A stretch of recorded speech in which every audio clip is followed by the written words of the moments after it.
Gujarat ടൈറ്റൻസുമായുള്ള IPL പോരാട്ടത്തിൽ player of the മാച്ചായി തിരഞ്ഞെടുക്കപ്പെട്ടത് ഡൽഹി ക്യാപിറ്റൽസിന്റെ നായകനും വിക്കറ്റ് കീപ്പറുമായ ഋഷഭ് പന്തിനെയായിരുന്നു. ഒരു സർപ്രൈസ് സെലക്ഷൻ എന്ന് തന്നെ പറയാം.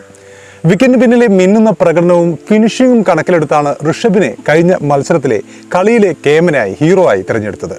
പക്ഷെ മത്സരത്തിൽ ഉജ്ജ്വലമായി പന്തെറിഞ്ഞ് ഗുജറാത്തിന്റെ കഥ കഴിച്ച ബോളർമാർക്ക് ഒരു വിലയുമില്ലേ എന്നാണ് ഇപ്പോൾ ആരാധകരുടെ ചോദ്യം. അപ്പോൾ എന്തുകൊണ്ടാവാം ബോളർമാർ തിളങ്ങിയ മാച്ചിൽ ഋഷഭ് പന്ത് മാൻ ഓഫ് ദി മാച്ച് ആയത്? നമുക്കൊന്ന് പരിശോധിക്കാമെന്ന് തോന്നുന്നു.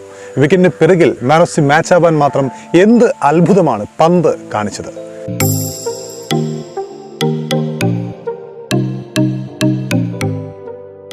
ഡൽഹി 6 വിക്കറ്റിന്റെ ഏകപക്ഷീയമായ വിജയം കൊയ്ത മത്സരത്തിൽ വിക്കറ്റിന് പിന്നിൽ ഉജ്ജ്വല ഫോമിലായിരുന്നു ഋഷഭ്. നമുക്കത് നിഷേധിക്കാൻ കഴിയില്ല. കണ്ണഞ്ചിപ്പിക്കുന്ന 2 സ്റ്റംപിങ്ങുകൾ നടത്തിയ അദ്ദേഹം ഒരു തകർപ്പൻ പറക്കും ക്യാച്ചും എടുത്തിരുന്നു കഴിഞ്ഞ മത്സരത്തിൽ. അതിനുശേഷം റൺ ചേസിൽ 11 പന്തിൽ ഓരോ 4ഉം 6ഉം അടക്കം 16 റൺസും ഋഷഭ് സ്കോർ ചെയ്യുകയുണ്ടായി. അപ്പോൾ ഈ പ്രകടനമാണ് പ്ലെയർ ഓഫ് ദ മാച്ചായി അദ്ദേഹത്തിന് നറുക്ക് വീഴാനുള്ള പ്രധാനപ്പെട്ട കാരണം. മത്സരത്തിൽ ഡൽഹി ബോളർമാരുടെ ഗംഭീര പ്രകടനത്തിന് മുന്നിൽ 3 അക്കം പോലും തികയ്ക്കാനാവാതെ വെറും 89 റൺസിന് ഗുജറാത്ത് ഓൾ ഔട്ടായിരുന്നു. ഡൽഹി ബോളിംഗിൽ ഏറ്റവും മികച്ചു നിന്നത് ഇന്ത്യൻ ഫാസ്റ്റ് ബോളറായ മുകേഷ് കുമാർ ആയിരുന്നു. 2.3 ഓവറിൽ 14 റൺസ് മാത്രം വിട്ടുകൊടുത്ത് അദ്ദേഹം 3 വിക്കറ്റുകൾ പോക്കറ്റിലാക്കിയിരുന്നു. വൃദ്ധിമാൻ സാഹ 2, റാഷിദ് ഖാൻ 31, നൂർ അഹമ്മദ് 1 ഇവരുടെയാണ് വിക്കറ്റുകൾ മുകേഷ് സ്വന്തമാക്കിയത്. മുകേഷിന് കൂടാതെ വെറ്ററൻ ഇന്ത്യൻ പേസറായ ഇഷാന്ത് ശർമ്മ 2 ഓവറിൽ 8 റൺസ് മാത്രം വഴങ്ങി 2 വിക്കറ്റുകളും പിഴുതിരുന്നു. അതുപോലെ ട്രിസ്റ്റൻ സ്റ്റബ്സ് 1 ഓവറിൽ 2 വിക്കറ്റുകൾ നേടുകയുണ്ടായി. പക്ഷേ ബോളർമാരുടെ കഠിനാധ്വാനത്തിന് യാതൊരു വിലയും നൽകാതെ ഋഷഭിനെ എന്തിനാണ് കളിയിലെ കേമനായി തിരഞ്ഞെടുത്തത് എന്നാണ് ആരാധകരുടെ ചോദ്യം. ഒരുപക്ഷെ 3 പേർ ബോളിംഗിൽ 3 പേരും തിളങ്ങിയപ്പോൾ മുകേഷ് 3 എടുത്തു, സ്റ്റെപ്സ് 2 എടുത്തു, അതുപോലെ ഇഷാന്ത് ശർമ്മ 2 വിക്കറ്റ് എടുത്തു. അപ്പോൾ ഈ 3 ബോളർമാരും തിളങ്ങിയപ്പോൾ അതുപോലെ തന്നെ ഏറ്റവും ഇമ്പോർട്ടൻ്റ് ആയിരുന്നു ഋഷഭിൻ്റെ വിക്കറ്റിന് പിറകിലെ പ്രകടനം. ഒരുപക്ഷെ അതുകൊണ്ടായിരിക്കാം അദ്ദേഹത്തിന് ഈ ഒരു പുരസ്കാരം നൽകിയത്. അദ്ദേഹം ഡൽഹി ക്യാപിറ്റൽസ് ബോളർമാരുടെ മുഴുവൻ കഠിനാധ്വാനവുമാണ് അദ്ദേഹത്തിന് മാൻ ഓഫ് ദി മാച്ച് നൽകിയതോടെ ഇതോടെ പാഴായി പോയതെന്ന് ആരാധകർ വിമർശിക്കുന്നുണ്ട്. അപ്പോൾ ബോളർമാർ ഇത്രയും മികച്ച പ്രകടനം നടത്തിയപ്പോൾ, ഒന്നിൽ കൂടുതൽ ബോളർമാർ മികച്ച പ്രകടനം നടത്തിയപ്പോൾ ഒരുപക്ഷെ ഇഷാന്ത് ശർമ്മക്ക് മാൻ ഓഫ് ദി മാച്ച് നൽകാമായിരുന്നു. കഴിഞ്ഞ മത്സരത്തിൽ തുടക്കത്തിലെ അദ്ദേഹത്തിൻ്റെ ബോളിംഗ് ആണ് ഗുജറാത്തിനെ പിറകിലേക്ക് വലിച്ചത്. അപ്പോൾ മുകേഷ് കുമാറിൻ്റെ വിക്കറ്റുകൾ ഏറ്റവും ഇമ്പോർട്ടൻ്റ് ആയിരുന്നു. ആ സമയത്താണ് ഋഷഭ് പന്ത് ഇവരിൽ നിന്നൊക്കെ മാറി ബോളർമാരിൽ 1-2 പേർ മാൻ ഓഫ് ദി മാച്ചിന് അർഹത ഉണ്ടായിരുന്നെങ്കിലും അവരെയൊക്കെ മാറ്റിക്കൊണ്ട് വിക്കറ്റിന് പിറകിലെ പ്രകടനമായിരിക്കാം ഒരുപക്ഷെ മാൻ ഓഫ് ദി മാച്ചിന് തിരഞ്ഞെടുക്കപ്പെടാനുള്ള പ്രധാനപ്പെട്ട കാരണം പന്തിനെ. മത്സരത്തിലേക്ക് വരുമ്പോൾ 6 വിക്കറ്റിനായിരുന്നു ഡൽഹിയുടെ ജയം. ആദ്യം ബാറ്റ് ചെയ്ത ഗുജറാത്ത് 17.3 ഓവറിൽ 89 റൺസിന് പുറത്തായപ്പോൾ 67 പന്ത് ബാക്കി നിർത്തിയാണ് ഡൽഹി അനായാസം ജയിച്ചു കയറിയത്.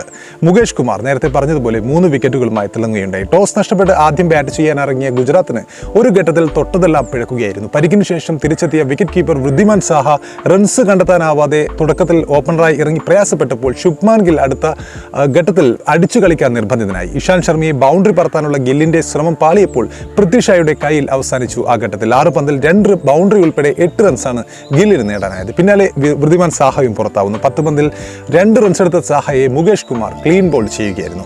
മൂന്നാമതായി ക്രീസിലെത്തിയ സായ് സുദർശൻ പതിയെ സ്കോർ ബോർഡ് ഉയർത്താൻ ശ്രമിച്ചു. 9 പന്തിൽ 2 ബൗണ്ടറി ഉൾപ്പെടെ 12 റൺസ് എടുത്ത സുദർശൻ സുമിത് കുമാറിന്റെ തകർപ്പൻ ത്രോയിൽ ഒരു ഘട്ടത്തിൽ റൺഔട്ട് ആവുകയായിരുന്നു.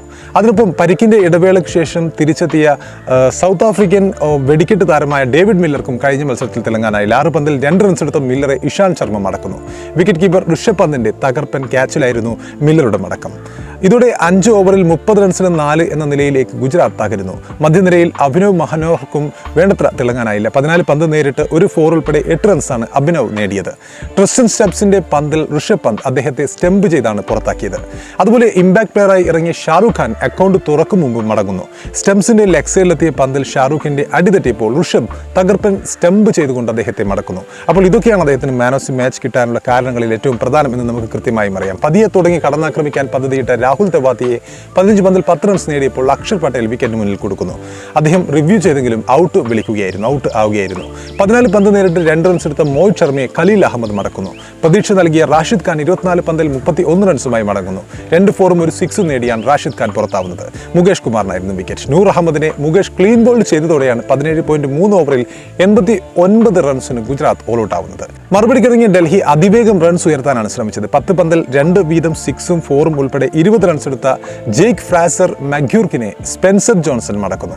പൃഥ്വി ഷായ്ക്ക് വെടിക്കെട്ട് ആവർത്തിക്കാനായില്ല. 6 പന്തിൽ 1 4 അടക്കം 7 റൺസ് എടുത്ത പൃഥ്വിയെ സന്ദീപ് വാര്യറാണ് പുറത്താക്കുന്നത്. 7 പന്തിൽ 2 4ഉം 1 6ഉം ഉൾപ്പെടെ 15 റൺസുമായി കത്തിക്കയറാനൊരുങ്ങിയ അഭിഷേക് പോറലിനെയും സന്ദീപ് വാര്യർ ക്ലീൻ ബോൾഡ് ചെയ്യുന്നു. അതിനുശേഷമാണ് 10 പന്തിൽ 1 4ഉം 2 6ഉം ഉൾപ്പെടെ 19 റൺസ് എടുത്ത ഷായ് ഹോപ്പിനെ റാഷിദ് ഖാനും മടക്കുന്നു. എന്നാൽ ഋഷഭ് പന്തും 16 നോട്ട് ഔട്ട്, സുമിത് കുമാറും 9 നോട്ട് ഔട്ട് ഡൽഹിയെ വിജയത്തിലേക്ക് നയിക്കുന്നു. അപ്പോൾ ബോളർമാർ ഒരുപാട് പേർ തിളങ്ങിയ മത്സരത്തിൽ വിക്കറ്റിന് പിറകിൽ നിന്നുള്ള തകർപ്പൻ പ്രകടനങ്ങളുടെ ഫലത്തിൽ മാൻ ഓഫ് ദി മാച്ചായ ഋഷഭ് പന്ത്.